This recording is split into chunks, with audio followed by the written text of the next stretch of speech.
Hello, welcome back. Are you shoulding all over yourself? I should go to yoga. I should meditate. I should go to bed before 10 p.m. I should not be on my cell phone in the middle of the night.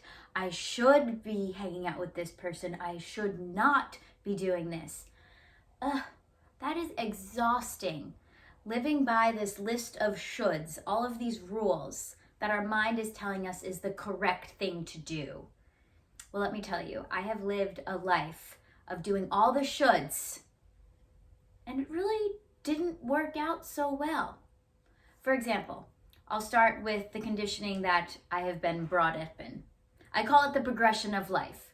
I should get good grades in school. I should go to college. I should meet a man and then get married and have kids and stay in the same town that I grew up in.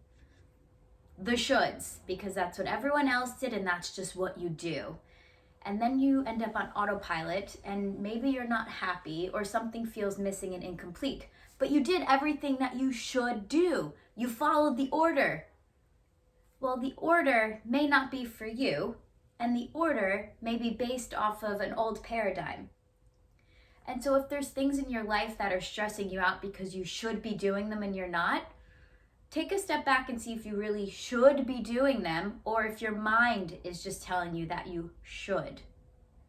So on a more personal level, I know I should be eating this. I should not be having this. But now you're just getting down on yourself and saying tisk, tisk, tisk on you. It's like having your mom in your ear all the time. Oh, do this, do that. And then you just get overwhelmed and don't want to do any of it. So instead of thinking of the things that you think you should do, think of the things that maybe you truly want to do.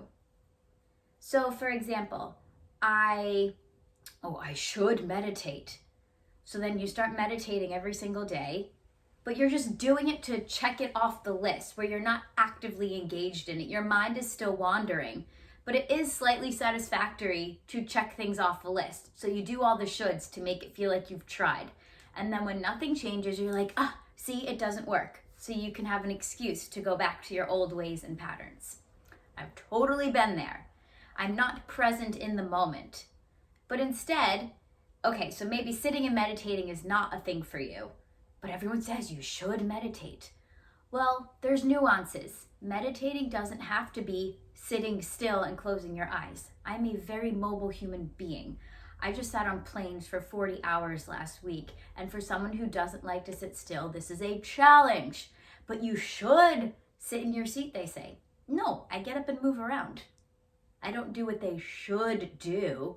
I do what's right for me. And I'm not harming anybody else. I just annoy the person sitting next to me once in a while. But hey, you should get up on a 14-hour plane ride, just saying. So coming back to meditating, you can meditate in many different ways. So again, thinking outside the box of the shoulds, and then you get down on yourself for not doing all of the shoulds that probably won't work for you anyway. You can go for a walk. Surfing is meditative for me. Deadlifting is meditative for me. Listening to music is meditative for me. But if they told you that this wasn't meditating and that you should do it this one way, well, how is that really helping you? It's not. So to get out of our heads and listening to what we should be doing, but listening more to our heart, what feels right for us, we're going to be able to progress in our life and we're going to be able to make those changes that we want to see. Another example, you should not be eating after 8 p.m. Well, guess what? If you have a hard time regulating your blood sugar, if your hormones are imbalanced, if you are pregnant, if you are malnourished, the should of not eating after 8 p.m. is going to make you more sick or feel more tired. You may need to have a snack before you go to bed. Have a spoonful of coconut oil if your blood sugar is dropping in the middle of the night. Have a snack. Maybe not necessarily have a full-on meal. But again, if you haven't eaten all day and you're like, it's after 8 o'clock, I can't eat, your nervous system is going to go haywire and put you in a stress state while you're sleeping because it doesn't have enough energy to do all the repair that it requires while you're sleeping. So again, looking out at what you should do and maybe how it's not proper for your lifestyle right now. What else should you do? I should wake up early with the sun.